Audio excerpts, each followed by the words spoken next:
Hello दोस्तों। आज हम लोग पढ़ेंगे 50 महत्वपूर्ण प्रश्न जो भारतीय राष्ट्रीय आंदोलन से संबंधित रहेगा। दोस्तों ये प्रश्न बिहार शिक्षक भर्ती 4.0 के लिए बहुत ही महत्वपूर्ण होने वाला है। तो आइए दोस्तों शुरू करते हैं। पहला प्रश्न है, पटना युवक संघ की स्थापना कब होता है? ऑप्शन ए 1917 में, ऑप्शन बी 1925 में, ऑप्शन बी हो जाएगा 1927 में और ऑप्शन डी हो जाएगा 1930 में। तो दोस्तों बात करते हैं पटना युवक संघ की स्थापना कब होता है, तो 1927 ईस्वी में होता है। इसका कारण क्या था दोस्तों? तो बिहार में क्रांतिकारी गतिविधियों को आगे बढ़ाने में ये बहुत ही महत्वपूर्ण भूमिका निभाई थी। ठीक है, पटना युवक संघ, ध्यान रखेंगे इसका स्थापना 1927 ईस्वी में होता है। ठीक है, आइए प्रश्न संख्या दूसरा देख लेते हैं दोस्तों। प्रश्न संख्या दूसरा है दोस्तों, भारतीय क्रांति की जननी किसे कहा गया है?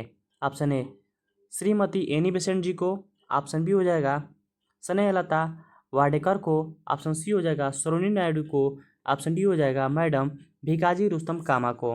तो दोस्तों बात करते हैं भारतीय क्रांति की जननी किसे कहा जाता है। इसका राइट आंसर हो जाएगा ऑप्शन संख्या डी, मैडम भीकाजी रुस्तम कामा को। दोस्तों ये प्रश्न जो है TRE 1 में प्रश्न पूछा गया था, आप लोग ध्यान रखेंगे। ठीक है, बात करते हैं दोस्तों मैडम भीकाजी रुस्तम जी का जन्म की बात करें, इनका जन्म कब होता है? तो इनका जन्म जो है 24 सितंबर, ठीक है 24 सितंबर कब होता है? 1861 ईस्वी में होता है। ठीक है, ध्यान रखेंगे। बस साथ ही साथ आपको ध्यान रखना पड़ेगा कि इनके माता और पिता कैसे थे दोस्तों? तो ये पारसी थे। ठीक है, ध्यान रखेंगे ये पारसी थे दोनों इनके माता और पिता। ठीक है, और मैडम भीकाजी रुस्तम कामा को हम लोग भारतीय क्रांति की जननी कहते हैं। ठीक है, ध्यान रखेंगे, वेरी वेरी इंपॉर्टेंट प्रश्न है दोस्तों। आइए प्रश्न संख्या तीसरा देख लेते हैं दोस्तों। प्रश्न संख्या तीसरा है दोस्तों, चटगांव सत्याग्रह धावे से कौन संबंधित है दोस्तों? बताइएगा। ऑप्शन ए हो जाएगा रास बिहारी बोस, ऑप्शन बी हो जाएगा चंद्रशेखर आजाद, ऑप्शन सी हो जाएगा बटुकेश्वर दत्त और ऑप्शन डी हो जाएगा सूर्यसेन। तो दोस्तों बात करते हैं चटगांव सत्याग्रह शस्त्रागार धावे की बात करें तो इनमें कौन संबंधित है दोस्तों? तो इसका राइट आंसर हो जाएगा ऑप्शन संख्या सी, ऑप्शन संख्या डी हो जाएगा दोस्तों सूर्यसेन। ठीक है, सूर्यसेन थे। आइए दोस्तों प्रश्न संख्या अगला देख लेते हैं। प्रश्न संख्या अगला है, प्रश्न संख्या 4 क्या कह रहा है दोस्तों, निष्क्रिय विरोध के सिद्धांत का प्रतिपादन किसने किया था? निष्क्रिय विरोध का सिद्धांत का प्रतिपादन किसने किया था? Option A Mahatma Gandhi, option B Bipin Chandrapal, option C Bal Gangadhar Tilak, option D हो जाएगा अरविंद घोष। तो दोस्तों निष्क्रिय विरोध सिद्धांत का प्रतिपादन किसके द्वारा किया गया था? इसका राइट आंसर हो जाएगा दोस्तों ऑप्शन संख्या डी, अरविंदो घोष के द्वारा। आइए दोस्तों समझते हैं निष्क्रिय विरोध क्या था दोस्तों। निष्क्रिय विरोध की बात कर दोस्तों, इस सिद्धांत का प्रतिपादन अरविंदो घोष ने किया था। ठीक है, और अपनी पुस्तक, किस पुस्तक में किया था? अपनी पुस्तक वंदे मातरम में किया था। ठीक है, वंदे मातरम में किया था। ठीक है, ध्यान रखेंगे, वंदे मातरम पुस्तक में निष्क्रिय विरोध का सिद्धांत का प्रतिपादन किया था। उनका मानना था कि अंग्रेजों को भारतीय अविलंब छोड़ देना चाहिए। ठीक है, जब तक अंग्रेज ऐसी नहीं करते हैं तब तक उनके विरोध प्रदर्शन करते रहना चाहिए। ठीक है, निष्क्रिय विद्रोह का सिद्धांत था, किसके द्वारा दिया गया था? अरविंदो घोष के द्वारा दिया गया था। आइए देख लेते हैं प्रश्न संख्या 5वां। प्रश्न संख्या 5वां है दोस्तों, सरदार उधम सिंह ने किसे मारा था? ठीक है, सरदार उधम सिंह ने किसे मारा था? ठीक है, जनरल डायर को मारा था कि कर्जन वाइली को मारा था, तब माइकल ओडायर को मारा था कि सैंडर्स को मारा था?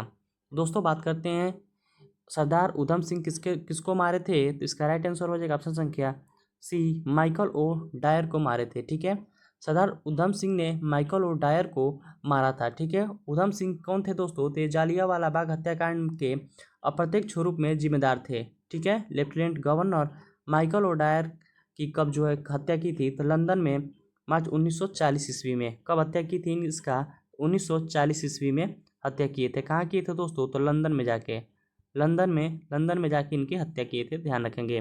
1940 ईस्वी में सरदार उधम सिंह माइकल और डायर की हत्या किए थे। ठीक है, आइए आगे देख लेते हैं प्रश्न संख्या 6वां। प्रश्न संख्या 6 क्या कह रहा है दोस्तों? प्रश्न संख्या 6 है, वर्ष 1923 से लेकर 28 के काल भारतीय राजनीति क्रांतिकारी गतिविधियों का पुनरावृत्ति का कारण था। हरदयाल और लाला लाजपत राय जैसे नेताओं को बढ़ता हुआ प्रभाव था कि गांधी जी द्वारा असहयोग आंदोलन का स्थगन ऑप्शन सी हो जाएगा विदेश घटनाओं का प्रभाव, और ऑप्शन डी हो जाएगा भारतीयों की मांग को अंग्रेजों के द्वारा अस्वीकार। तो दोस्तों इसका राइट आंसर हो जाएगा गांधी जी द्वारा असहयोग आंदोलन का स्थगन था। ठीक है, आइए आगे देख लेते हैं प्रश्न संख्या 6-7। प्रश्न संख्या 7 है दोस्तों, प्रश्न संख्या 7 क्या कह रहा है? प्रश्न संख्या 7 है 1929 ईस्वी में खुदाई खिदमतगार को किसने संगठित किया? Option A Abdul Ghaffar Khan, option B Ali Bandhu, option सी अंसारी बंधु, ऑप्शन डी हो जाएगा मौलाना अबुल कलाम आज़ाद। तो दोस्तों बात करते हैं खुदाई खिदमतगार संगठन की स्थापना किसके द्वारा किया गया था? तो अब्दुल गफ्फार खान के द्वारा किया गया था। कब किया गया था? 1929 ईस्वी में किया गया था, ध्यान रखेंगे। ठीक है, इसी को हम लोग क्या बोलते हैं दोस्तों? खुदाई खिदमतगार को हम लोग बोलते हैं लाल कुर्ती दल। ठीक है, लाल कुर्ती दल। ठीक है, लाल कुर्ती दल भी कहते हैं, इसे भी आप लोग ध्यान रखेंगे। ठीक है, आइए आगे देख लेते हैं प्रश्न संख्या 8। प्रश्न संख्या 8 है दोस्तों, भारत से अंग्रेजों के कदम उखाड़ने के लिए रेड शर्ट आंदोलन किसने आरंभ किया? दोस्तों रेड शर्ट आंदोलन की बात करें दोस्तों तो ये लाल कुर्ती दल हो जाएगा। ठीक है, लाल कुर्ती दल इसका हिंदी हो जाएगा। ठीक है, ये किसके द्वारा आंदोलन चलाया गया था? खान गफ्फार खान के द्वारा, मौलाना अबुल कलाम आज़ाद के द्वारा, सुभाष चंद्र बोस के द्वारा, कि बाल गंगाधर तिलक के द्वारा। दोस्तों इसका राइट आंसर हो जाएगा ऑप्शन संख्या ए खान अब्दुल गफ्फार खान के द्वारा चलाया गया था लाल कुर्ती दल। कब चलाया गया था? तो 1929 ईस्वी में इसका गठन किया गया था, इसे भी आप लोग ध्यान रखेंगे। आइए आगे देख लेते हैं प्रश्न संख्या 9। सीमांत गांधी के नाम से कौन जाने जाते हैं? दोस्तों सीमांत गांधी के नाम से कौन जाने जाते हैं? Option A Jinnah, option B Shaukat Ali, option B Abul Kalam Azad, option D Abdul Ghaffar Khan, option E हो जाएगा उपयुक्त में से कोई नहीं या एक से अधिक। दोस्तों सीमांत गांधी किसे कहते हैं? तो सीमांत गांधी जो है अबुल गफ्फार खान को कहते हैं। ठीक है, ध्यान रखेंगे। आइए आगे देख लेते हैं प्रश्न संख्या 10। प्रश्न संख्या 10 है प्रथम बार संघर्ष के तरीके के रूप में स्वदेशी एवं बहिष्कार भारत कब अपनाया गया? ठीक है, बंगाल विभाजन के समय, होम रूल आंदोलन, असहयोग आंदोलन, उपयुक्त में से एक से अधिक। दोस्तों बात करते हैं प्रश्न संख्या 10 का राइट आंसर आप लोग बताएंगे। कब जो है अपनाया गया? बंगाल विभाजन के समय अपनाया गया। ठीक है, इसका राइट आंसर हो जाएगा ऑप्शन संख्या ए स्वदेशी और बहिष्कार जो है कब अपनाया गया? तो बंगाल विभाजन के समय अपनाया गया, ध्यान रखेंगे। ठीक है, वेरी वेरी इंपॉर्टेंट है। आगे देख लेते हैं दोस्तों। आगे बढ़ने से पहले अभी तक गौरव स्टडी अड्डा से नहीं जुड़े हैं तो प्लीज़ आप गौरव स्टडी अड्डा को सब्सक्राइब कर लेंगे। बंग भंग के बाद कौन सा आंदोलन का शुरुआत हुआ था? ठीक है, बंग भंग के बाद जो है कौन सा आंदोलन शुरू हुआ था? सविनय अवज्ञा आंदोलन, असहयोग आंदोलन, भारत छोड़ो आंदोलन, असहयोग आंदोलन। तो दोस्तों बंगाल विभाजन की बात करें, इसके बाद कौन सा आंदोलन की शुरुआत होता है? तो कौन सा आंदोलन की शुरुआत होता है दोस्तों? इसका राइट आंसर हो जाएगा ऑप्शन संख्या बी स्वदेशी आंदोलन की शुरुआत होता है। ठीक है, ध्यान रखेंगे। भंग के बाद कौन सा आंदोलन शुरुआत होता है? तो स्वदेशी आंदोलन शुरुआत होता है, ध्यान रखेंगे। आइए प्रश्न संख्या 12 देख लेते हैं। प्रश्न संख्या 12 है वर्ष 1905 ईस्वी में बंगाल के विभाजन के समय भारत का वायसराय कौन था? बताइएगा 1905 जब जो है बंगाल का विभाजन हो रहा था उसमें भारत का वायसराय कौन था? लॉर्ड कैनिंग था, जनरल डायर था, लॉर्ड वेलेस्ली था और लॉर्ड कर्जन था। दोस्तों प्रश्न संख्या 12 का राइट आंसर आप लोग बताएंगे कि कौन था। दोस्तों बात करते हैं लॉर्ड कर्जन की, तो ये जो है बंगाल विभाजन के समय क्या था? भारत का वायसराय था। इसका सन क्या था? तो 1905 ईस्वी में जब बंगाल विभाजन हो रहा था उसी टाइम ये क्या था? भारत का वायसराय हुआ करता था। ठीक है, आइए आगे देखते हैं प्रश्न संख्या 13। प्रश्न संख्या 13 कह रहा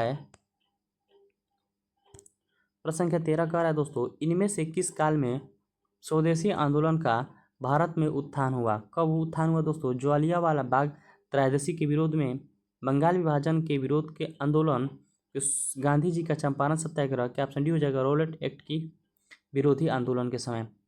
कब जो है स्वदेशी आंदोलन का उत्थान होता है? तो स्वदेशी आंदोलन का उत्थान जो है बंगाल विभाजन का विरोधी आंदोलन के समय जो है स्वदेशी आंदोलन का उत्थान होता है, ध्यान रखेंगे। ठीक है, आइए आगे देख लेते हैं प्रश्न संख्या 14।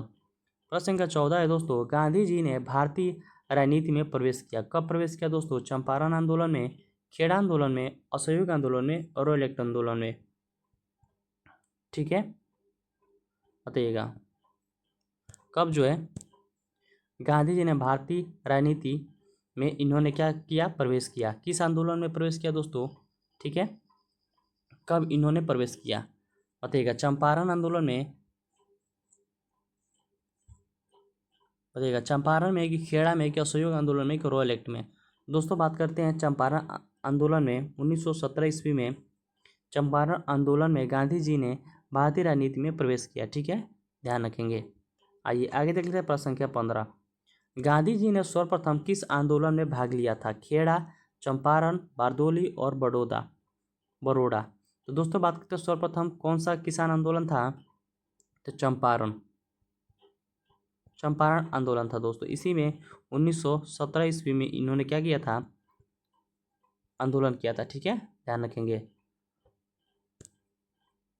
आगे देख लेते हैं प्रश्न संख्या 16। बिहार में कौन सा स्थान में गांधी जी ने अपना प्रथम सत्याग्रह किया था, तो प्रथम सत्याग्रह कब किया था दोस्तों, तो चंपारण में किया था 1917 ईस्वी में, ठीक है, ध्यान रखेंगे। आइए प्रश्न संख्या 17 देख लेते हैं। चंपारण नील आंदोलन का राष्ट्रीय नेता कौन थे दोस्तों बात करते हैं चंपारण नील आंदोलन के राष्ट्रीय नेता कौन थे। ऑप्शन ए महात्मा गांधी थे, कि बिरसा मुंडा जी थे, कि बाबा रामचंद्र थे, कि राम सिंह थे। तो दोस्तों चंपारण नील आंदोलन के राष्ट्रीय नेता कौन थे, तो गांधी जी हुआ करते थे, ठीक है, ध्यान रखेंगे। चंपारण नील आंदोलन कब होता है, तो 1917 ईस्वी में होता है, इसे भी आप लोग ध्यान रखेंगे, ठीक है। आइए आगे देख लेते हैं प्रश्न संख्या 18। प्रश्न संख्या 18 दोस्तों 1917 ईस्वी में चंपारण सत्याग्रह का नेतृत्व किसने किया था, जवाहरलाल नेहरू ने, सुभाष चंद्र बोस ने, सरदार पटेल ने, कि गांधी जी ने। तो कौन किए थे दोस्तों चंपारण सत्याग्रह 1917 का, तो और कोई नहीं दोस्तों, महात्मा गांधी जी किए थे, ठीक है। इसका राइट आंसर हो जाएगा ऑप्शन संख्या डी। आइए आगे देख लेते हैं प्रश्न संख्या 19। यदि नील की खेती करने से छूट चाहते हैं तो नील के किसानों को कौन सा क्षतिपूर्ति कर देना पड़ता था। दोस्तों यदि नील की खेती नील की खेती करने से छूट चाहते थे तो नील के किसानों को जो है कौन सी क्षतिपूर्ति कर देना पड़ता था। दोस्तों ये टीआरई सेकंड में प्रश्न पूछा गया था, आप लोग ध्यान रखेंगे, ठीक है। कौन सा कर दिया जाता था, बट्टा दिया जाता था, कि जजिया दिया जाता था, तवान दिया जाता था, कि नजराना दिया जाता था। तो दोस्तों इसका राइट आंसर हो जाएगा ऑप्शन संख्या सी, तवान कर दिया जाता था, ठीक है। आइए प्रश्न संख्या 20 देख लेते हैं। अवध के एका आंदोलन का उद्देश्य क्या था दोस्तों, अवध के एका आंदोलन का उद्देश्य क्या था। सरकार को लगान देना बंद करना, कि जमींदारों को अधिकारों की रक्षा करना, कि सत्याग्रह की समाप्ति करना, कि लगान का नगद में परिवर्तन। बताइएगा कौन था दोस्तों। तो दोस्तों इसका राइट आंसर हो जाएगा ऑप्शन संख्या डी, लगान का नगद में परिवर्तन करना, ठीक है। अवध एका आंदोलन का उद्देश्य क्या था, तो लगान का नगद में परिवर्तन करना इसका उद्देश्य था, ठीक है। आइए आगे देख लेते हैं दोस्तों प्रश्न संख्या 21। स्वामी सदानंद की बात कर रहा है दोस्तों, इंपॉर्टेंट प्रश्न है, इसे आप लोग ध्यान रखेंगे, ठीक है। आइए देखते हैं प्रश्न क्या है दोस्तों। स्वामी सदानंद के संबंध था, स्वामी सदानंद का संबंध था, किससे संबंध था दोस्तों, बिहार के जनजातीय आंदोलन के साथ नहीं दोस्तों, बिहार के जनजातीय आंदोलन के साथ ये भी नहीं था, बिहार के किसान आंदोलन के साथ, कि बिहार के मजदूर आंदोलन के साथ। दोस्तों इनका जो है संबंध था बिहार के किसान आंदोलन के साथ, इनका जो है संबंध था, ठीक है, ध्यान रखेंगे। आइए आगे देख लेते हैं प्रश्न संख्या 22। प्रश्न संख्या 22 है, आइए दोस्तों प्रश्न संख्या 22 देख लेते हैं। बिहार में प्रांतीय किसान का गठन किसने किया। Option A Swami Sadanand Saraswati, option B Ram Sundar Singh, option C हो जाएगा गंगा शरण सिन्हा, ऑप्शन सी डी हो जाएगा रामानंद मिश्र। तो दोस्तों बात करते हैं बिहार प्रांतीय किसान सभा का गठन किसके द्वारा किया गया था, तो स्वामी सदानंद सरस्वती जी के द्वारा किया गया था, ध्यान रखेंगे, ठीक है। कब किया गया था दोस्तों, तो 1929 ईस्वी में किया गया था, 1929 ईस्वी में किया गया था। वेरी वेरी इंपॉर्टेंट है दोस्तों, आप कमेंट कर दीजिएगा 1929 बिहार प्रांतीय किसान सभा, ठीक है, आपको याद हो जाएगा। बिहार की बात करें दोस्तों, बिहार में किसान आंदोलन की शुरुआत जो है स्वामी सदानंद सरस्वती के नेतृत्व में हुआ था। स्वामी सदानंद सरस्वती जो है 1929 ईस्वी में क्या किए थे, बिहार प्रांतीय किसान सभा की स्थापना किए थे, ठीक है, इसे भी आप लोग ध्यान रखेंगे। आइए आगे देख लेते हैं प्रश्न संख्या 23। बिहार किसान सभा से कौन जुड़ा था, स्वामी सदानंद, कार्यानंद शर्मा, राव संकीर्तन, यदुनंदन शर्मा, उपयुक्त में से कोई नहीं या एक से अधिक। तो दोस्तों बात करते हैं बिहार में किसान सभा से कौन जुड़े थे, तो उपयुक्त में से एक से अधिक स्वामी सदानंद सरस्वती जुड़े थे। इन्होंने ही तो 1929 ईस्वी में बिहार किसान सभा की जो है स्थापना किए थे। साथ ही साथ की बात करें दोस्तों, बिहार के गाँवों में करने का उद्देश्य जो है कार्यानंद शर्मा का था। ठीक है, गाँव में। साथ ही साथ राव संकीर्तन भी थे, साथ ही साथ यदुनंदन शर्मा भी हुआ करते थे, साथ ही साथ पंचानंद शर्मा भी हुआ करते थे। ठीक है, ध्यान रखेंगे। प्रश्न संख्या 24 है दोस्तों, ज्वालियांवाला बाग नरसंहार किस गांधीवाद सत्याग्रह के संबंध में हुआ? ऑप्शन ए स्वदेशी सत्याग्रह, ऑप्शन बी रोलेक्ट सत्याग्रह, ऑप्शन बी सी हो जाएगा आपका बारदोली सत्याग्रह, और ऑप्शन डी हो जाएगा व्यक्तिगत सत्याग्रह। तो कब होता है दोस्तों? रॉयल एक्ट के विरोध में होता है, ध्यान रखेंगे। ठीक है, रॉयल एक्ट कब लागू होता है? तो 1919 में लागू होता है, ध्यान रखेंगे। ठीक है, आगे देख लेते हैं दोस्तों प्रश्न संख्या 25, ज्वालियांवाला बाग हत्याकांड कब हुआ था दोस्तों? बात कर रहा है, वेरी वेरी इंपॉर्टेंट है दोस्तों, आप लोग ध्यान रखेंगे। ज्वालियांवाला बाग हत्याकांड कब होता है? 5 मई 1918 में, 1 अप्रैल 1919 में, 13 अप्रैल 1919 में, 29 अप्रैल 1919 में। तो दोस्तों ज्वालियांवाला बाग हत्याकांड की बात करें तो 13 अप्रैल 1919 को होता है, ध्यान रखेंगे, वेरी वेरी इंपॉर्टेंट है। आइए आगे देख लेते हैं दोस्तों प्रश्न संख्या 26। प्रश्न संख्या 26 क्या कह रहा है दोस्तों? प्रश्न संख्या 26 कह रहा है कि वर्ष 1919 में भारतीय इतिहास से संबंधित है। किससे संबंधित है 1919? कलकत्ता से दिल्ली में राजधानी बदले जाने से, ज्वालियांवाला बाग त्रयोदशी से, बंगाल विभाजन से, कि खिलाफत आंदोलन से। तो दोस्तों 1919 किससे संबंधित है? तो ज्वालियांवाला बाग त्रयोदशी से संबंधित है, ध्यान रखेंगे। इसका राइट आंसर हो जाएगा ऑप्शन संख्या बी। आइए प्रश्न संख्या 27 देख लेते हैं, ज्वालियांवाला बाग नरसंहार किस गांधी सत्याग्रह से संबंधित हुआ था? तो दोस्तों अभी तो ये प्रश्न हम लोग देख रहे थे, रॉयल एक्ट के विरोध में हुआ था, ध्यान रखेंगे। ठीक है, आइए आगे देख लेते हैं प्रश्न संख्या 28। प्रश्न संख्या 28 है दोस्तों, लंदन में 13 मार्च 1940 ईस्वी को सर माइकल ओडायर की गोली मारकर हत्या की थी। किसके द्वारा किया गया था गोली मारकर हत्या? माइकल ओडायर का। मदनलाल धिंगरा के द्वारा, वीडी सावरकर के द्वारा, एमपीटी आचार्य के द्वारा, उधम सिंह के द्वारा। तो दोस्तों इसका राइट आंसर हो जाएगा ऑप्शन संख्या डी, उधम सिंह के द्वारा जो है लंदन में जाकर जो है माइकल ओडायर की हत्या किए थे। ठीक है, 1940 ईस्वी में। डेट आपको ध्यान रखना होगा दोस्तों, डेट इंपॉर्टेंट है, 13 मार्च 1940 ईस्वी को। ठीक है, आइए आगे देख लेते हैं प्रश्न संख्या 29। साइमन कमीशन पहली बार भारत आया था, कब आया था दोस्तों? पहली बार साइमन कमीशन भारत कब आया था, बताएंगे आप लोग, कब आता है साइमन कमीशन जो है भारत कब आता है? ऑप्शन ए 1926 में, ऑप्शन बी 1928 में, ऑप्शन सी 1939 में, ऑप्शन डी हो जाएगा 1942 में।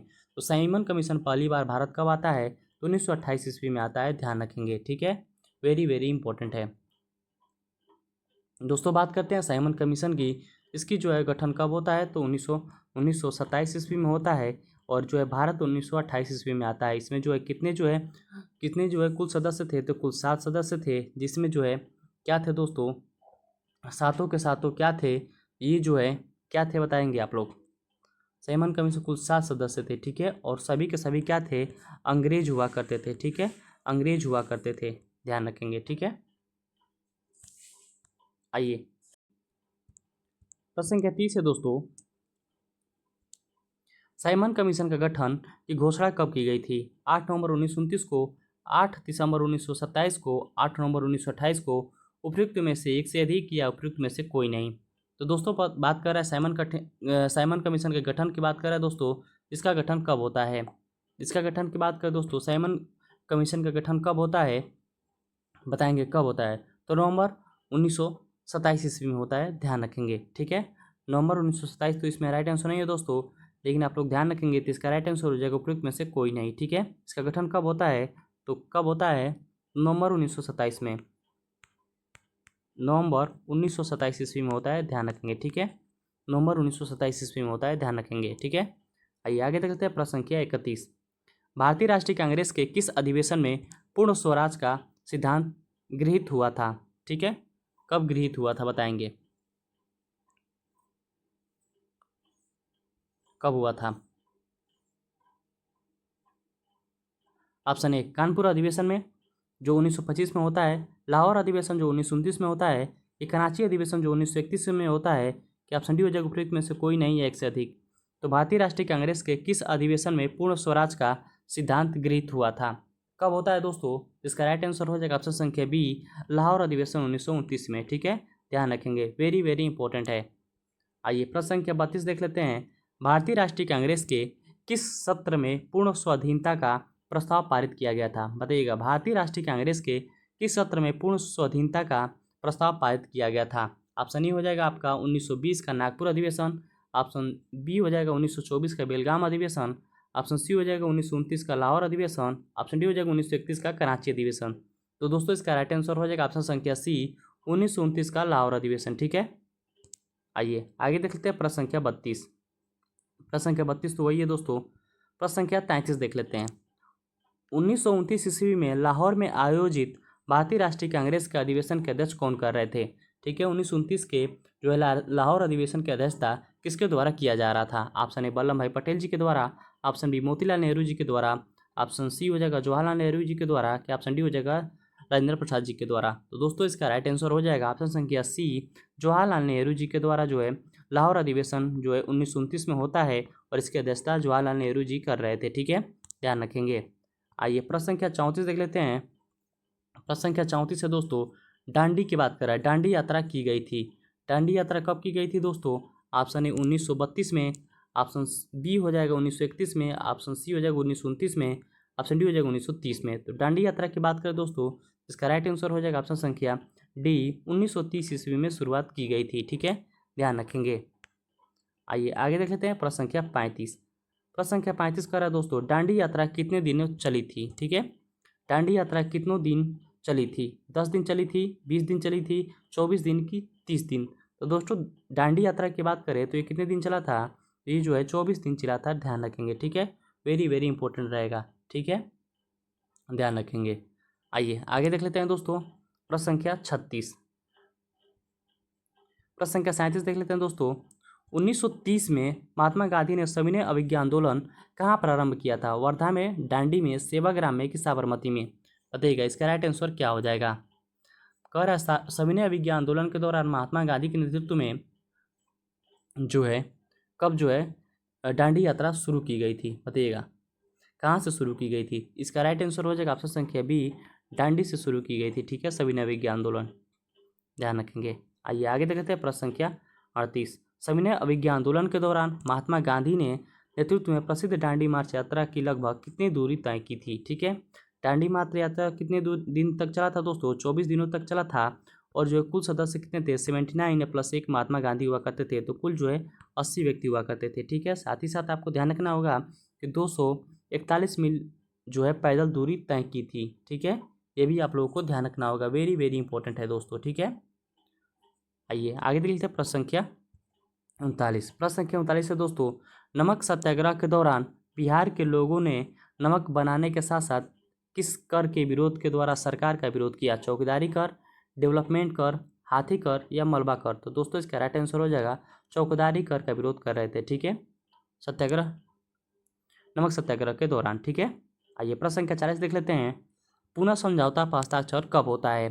24 दिसंबर 1932 में, 24 सितंबर 1930 में, 26 सितंबर 1932 में, उपयुक्त में से एक से अधिक? तो दोस्तों बात करते हैं पूना समझौता की। जब पूना समझौता की बात होगा दोस्तों, ये जो है कब होता है? तो 24 सितंबर 1932 ईस्वी में होता है, ध्यान रखेंगे।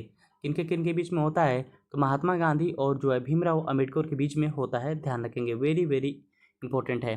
ठीक है, आइए आगे देखते हैं प्रश्न संख्या 41। अगस्त 1932 ईस्वी में रैमजे मैकडोनाल्ड के सांप्रदायिक पंचायत के द्वारा पहली बार एक पृथक निर्वाचन समूह बनाया गया था। मुसलमानों के लिए, भारतीय ईसाइयों के लिए, एंग्लो इंडियंस के लिए कि अछूतों के लिए? किसके द्वारा बनाया गया था दोस्तों? ये जो है अछूतों के लिए बनाया गया था, ध्यान रखेंगे। इसका राइट आंसर हो जाएगा ऑप्शन संख्या डी।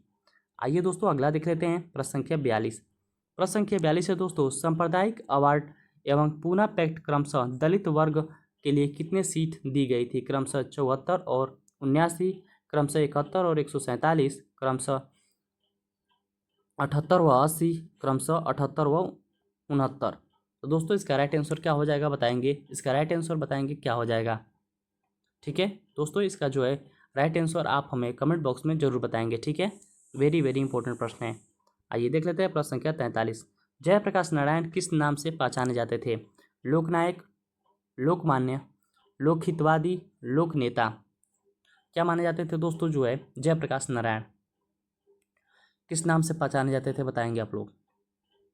इनको जो है हम लोग क्या बोलते हैं, लोकनायक के रूप में भी जानते हैं। वेरी वेरी इंपॉर्टेंट है, ध्यान रखेंगे। प्रश्न संख्या 44 है जो दोस्तों, लोकनायक के नाम से किसे जाने जाते हैं? किसे जाना जाता है दोस्तों? तो जयप्रकाश नारायण जी को जाना जाता है, ध्यान रखेंगे। आगे देख लेते हैं प्रश्न संख्या 45। जयप्रकाश दिवस मनाया जाता है। जयप्रकाश दिवस कब मनाया जाता है दोस्तों? जयप्रकाश दिवस कब मनाया जाता है? जयप्रकाश दिवस की बात करें दोस्तों तो अप्रैल 1946 ईस्वी में मनाया जाता है, ध्यान रखेंगे। ठीक है, आइए आगे देखते हैं प्रश्न संख्या 45। जयप्रकाश दिवस कब मनाया जाता है? तो अप्रैल 1946 से मनाया जाता है, ध्यान रखेंगे। ठीक है, प्रश्न संख्या 47 है। मदरलैंड की बात करें दोस्तों, मदरलैंड पत्रिका का संपादन कौन कौन थे? ठीक है, ये किसके द्वारा प्रकाशित किया जाता था? किसके द्वारा प्रकाशित किया जाता है दोस्तों?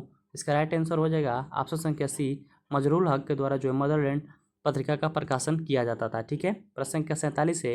इंडियन फॉर इंडियंस किताब किसके द्वारा लिखा गया है? इंडियंस फॉर इंडियन बुक जो है किसके द्वारा लिखा गया है? और कोई नहीं दोस्तों, सी राज दास के द्वारा लिखा गया है, ध्यान रखेंगे। ठीक है, आगे देख सकते हैं प्रश्न संख्या 48। अनहैप्पी इंडिया की बात करें दोस्तों, इनके पुस्तक के लेखक कौन है? अनहैप्पी पुस्तक किसके द्वारा लिखा गया है? तो लाला लाजपत राय जी के द्वारा लिखा गया है, ध्यान रखेंगे। ठीक है, आइए आगे देख लेते हैं प्रश्न संख्या 39। खान बहादुर खान के द्वारा स्थापित खुदाई खिदमतगार किस नाम से जाना जाता है? किस नाम से जाना जाता है दोस्तों? तो रेड शर्ट के नाम से जाना जाता है, ध्यान रखेंगे। आइए दोस्तों प्रश्न संख्या 50 देख लेते हैं और इस सेशन का अंतिम प्रश्न रहेगा, भारत में प्रथम जो है जनगणना किस वर्ष प्रारंभ की गई थी? 82 में, 72 में, 1901 में, 1911 में, 1921 में। तो दोस्तों इसका राइट आंसर हमें कमेंट बॉक्स में जरूर बताएंगे। दोस्तों वीडियो अच्छी लगी हो तो प्लीज़ आप गौरव स्टडी अड्डा को सब्सक्राइब कर लेंगे। बहुत बहुत धन्यवाद दोस्तों, मिलते हैं कल एक नई सेशन के साथ।